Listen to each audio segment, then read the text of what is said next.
Spoštovane gledalke, spoštovani gledalci, televizija Jaz, tokrat kot v teh dneh običajno se vam javljamo iz Evropskega parlamenta iz Strasbourga, kjer upravljamo različne intervjuje z našimi evropskimi poslanci. No, tokrat smo pred kamero povabili našega dolgoletnega poslanca, gospoda Lojzeta Peterleta. Lepo pozdravljeni v našem studiu. Pozdravljeni. Gospod Peterle, vi ste v teh dneh imeli tu en poseben dogodek. Zasadili ste to našo najstarejšo slovensko trto tukaj v Strasbourgu. Kako vam je to uspelo? To je bilo treba kar precej prizadevanj, trajalo je pravzaprav skoraj 3 leta. Najprej smo želeli to narediti za 25-letnico osamosvojitve, prav blizu parlamenta, vendar nas je 751 in če bi vsak nekaj sadil, bi bilo tukaj zelo pisano. Potem smo pridobili oziroma prepričali županstvo Strasbourga, da nam je resnično našlo odličen prostor v parku Oranžerij, na zavarovanem terenu s človekom, ki bo skrbel za trto, tako da gospodu Kocutarju ali meni ne bo treba vsak dan gledati, kaj se dogaja. Torej, včeraj smo zaznamovali s slovensko prisotnostjo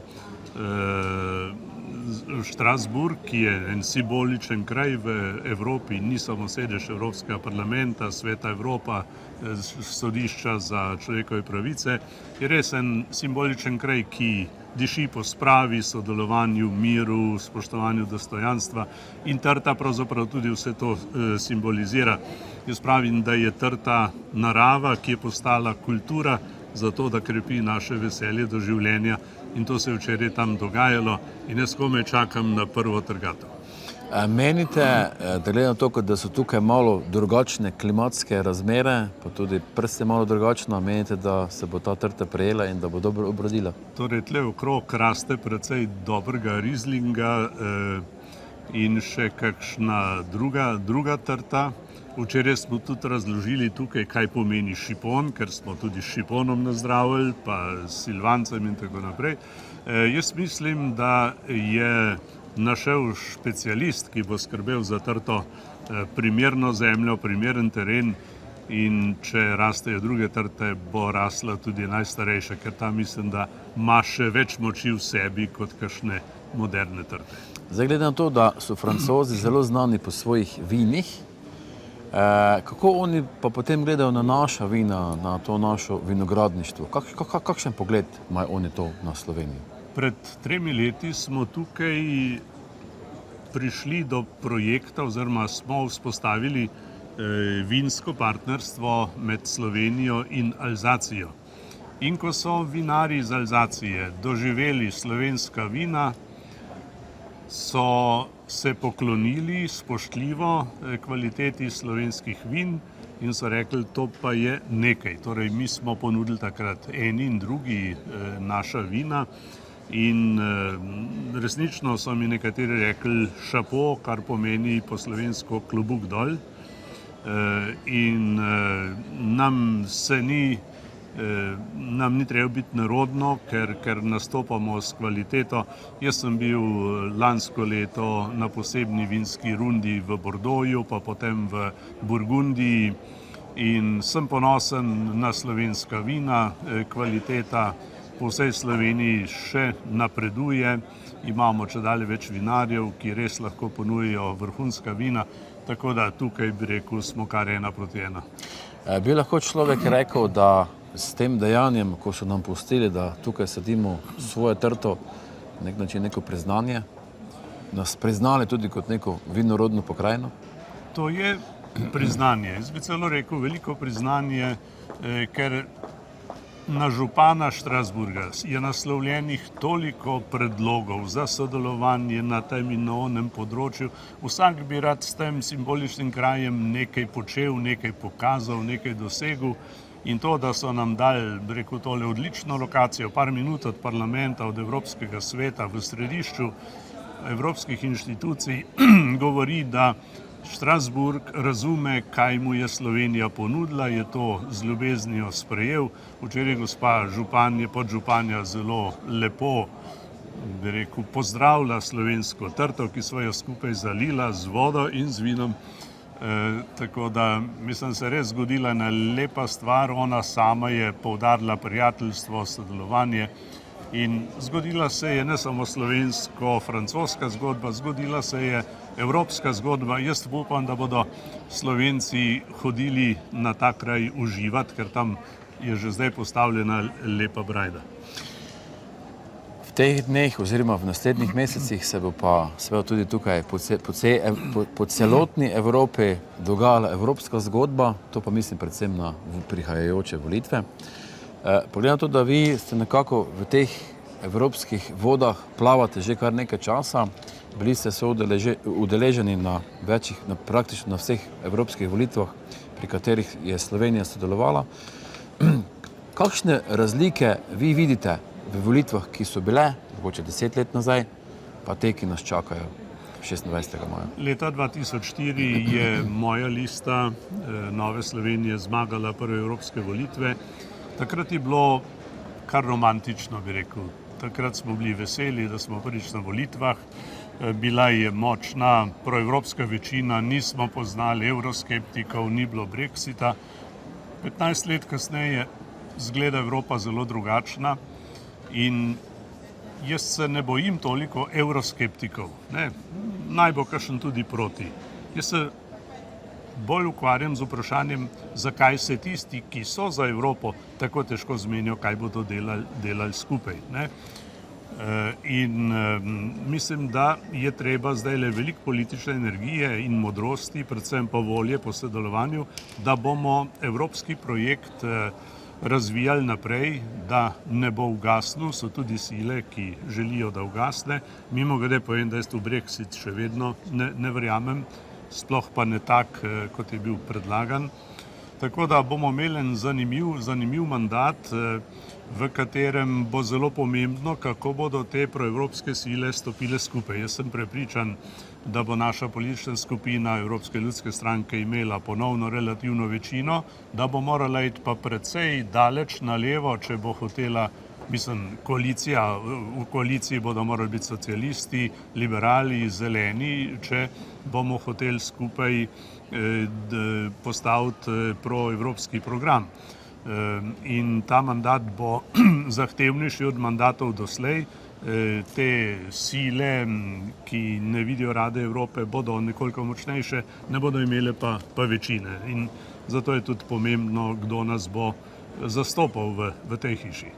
No, ampak ni morda to izraz nekega razočaranja, bom rekel, volilcev in volilk po celi Evropi, kajti nekako na izzive, ki jih je prineslo vse to zadnja leta, pa ne samo omenim recimo migracije, in ta obstoječa politika ni našla pravih odgovorov, oziroma ni našla pravih rešitev in se morda zaradi tega ljudje odločajo, da podpirajo take, bom rekel, bolj drugačne stranke, ki imajo recimo težnje po zrušitvi Evropske unije.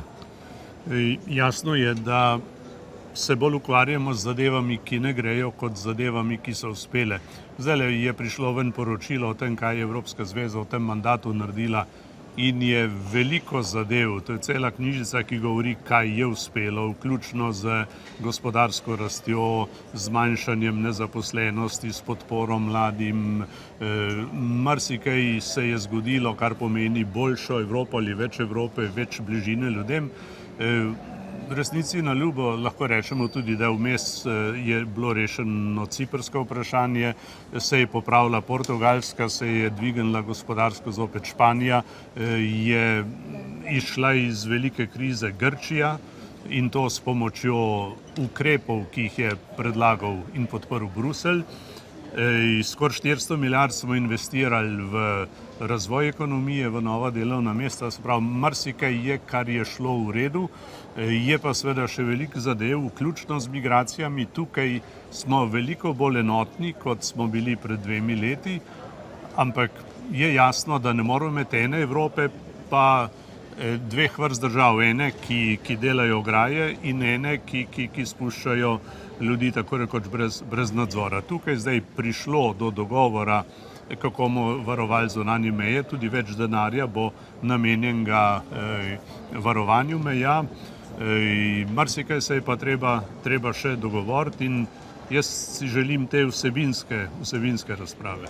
No, ampak vseeno, če gledamo recimo, kako se je, mislim, da v zadnjih teh 20 letih vseeno politika spremenila, če pogledamo mogoče v soseščino, v Avstrijo, takrat je bila tista črno-modra koalicija med Schüsslom pa med Haiderom. Takrat je Avstrija dosegla sankcije Evropskega parlamenta oziroma Evropske unije. Danes je pa taka vlada nekaj normalnega. A ni to na tak način začutiti nek premik v politiki Evropske unije? Torej, nedvomno se dogajajo veliki premiki, ampak zanimivo je, da je ta takvani populizem, o katerem veliko govorimo, se je začel na Zahodu, se je začel v bogatih državah, celo nekaterih državah iz samega začetka Evropske zveze. Močan je bil na Nizozemskem, nacionalistične stranke v Belgiji, Brexit se je zgodil na Zahodu, močan populizem v Franciji z Le Penovo.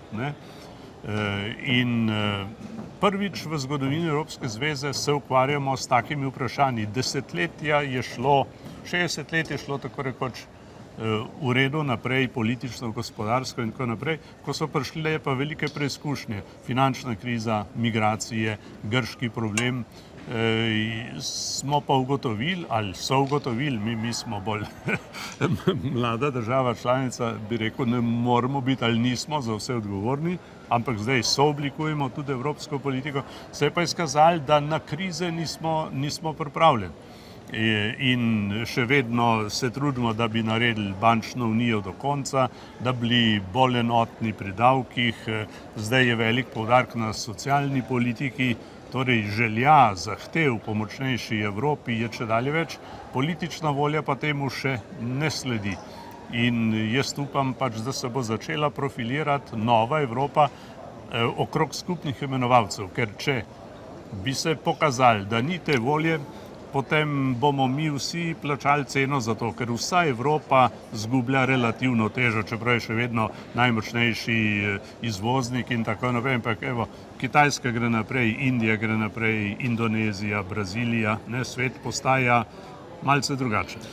Pa menite, da bo po teh volitvah, ki bodo konec maja, možna ta sinergija? Po eni strani je vprašanje, kajti te skrajnosti se bodo v Evropskem parlamentu okrepile. Vendar ne bodo dobile večine. Večino bo imela proevropska linija in zanjo, pravim, bo predvsem odgovorna, ker bo imela večino za to, kako bo šla Evropa naprej. In videli smo že, kako ne gre, kaj ne funkcionira. Tudi odkar imamo referendum, smo imeli referendum v Veliki Britaniji, danes po Evropi ni drugih gibanj, ki bi sanjali o tem, da bomo šli kar ven, ker se je izkazalo, da tako enostavno po toliko letih, da se ne da enostavno oditi oziroma brez škode oditi. Tako da ta mandat bo zelo napet, bo zelo zahteven. Če se ne bo končal s skupnimi imenovalci, bo to škoda za vse nas. Če bi se, bom rekel, pogojno. Če bi se. Morda še za konec, ker se nama čas izteka. Kakšna so vaše pričakovanja na teh volitvah? Ja, jaz sem vesel, da me je stranka potrdila kot enega od kandidatov na listi. Jaz sem na dosedanjih volitvah pridobival močno število preferenčnih glasov. Mislim, da ljudje ne obkrožujejo številke, ampak ime, ki ga poznajo. Mislim, da sem v tem mandatu pridobil dodatne izkušnje, dodatne povezave, dodatne možnosti, da na zadeve vplivam in tukaj smo seveda zato, da vplivamo, da dosežemo skupne cilje, da dosežemo za Slovenijo rešitve. Seveda ne moramo pa misliti samo na eno državo, tukaj smo odgovorni za 0,5 milijarde Evropejk in Evropejcev. Torej, jaz računam, da ljudje poznajo moje delo, poznajo moje prepričanje, vedo, kaj pomeni meni demokratska politična smer in računam na podporo. Gospod Peterle, Hvala lepa za obisk našega studia. Me je veselilo. Hvala lepa. Pa želimo vam čim več uspeha na prihajajočih volitvah. Hvala lepa. Drage gledalke, dragi gledalci, to je bil poslanec Lojze Peterle ravno iz Strasbourga.